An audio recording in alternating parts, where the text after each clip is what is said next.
Welcome to Suji's cooking channel. இன்னைக்கு நம்ம சேனல்ல ஒரு சட்னி ரெசிபி தாங்க பார்க்க போறோம்.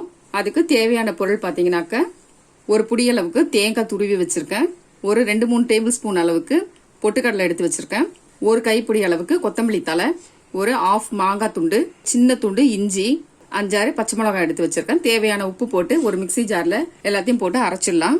இந்த மாங்காய் துண்டை பொடிசா அரிஞ்சு போட்டுக்கலாம்.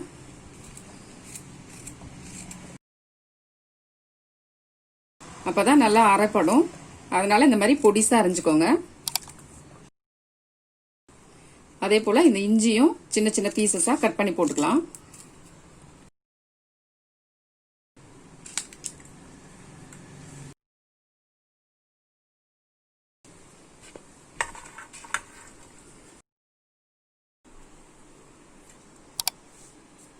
இதை அரைச்சு எடுத்துட்டு வந்துடலாங்க. சட்னியை நல்லா அரைச்சிட்டோங்க.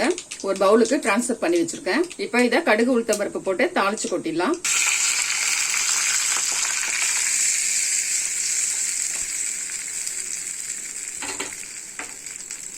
நம்மளுடைய சுவையான கொத்தமல்லி மாங்காய் சட்னி ரெடி ஆயிடுச்சு. நீங்களும் உங்க வீட்டில் இதே மாதிரி ட்ரை பண்ணி பார்த்துட்டு உங்களுடைய கமெண்ட்ஸ் எனக்கு சொல்லுங்க. மறக்காம லைக் பண்ணி ஷேர் பண்ணிடுங்க.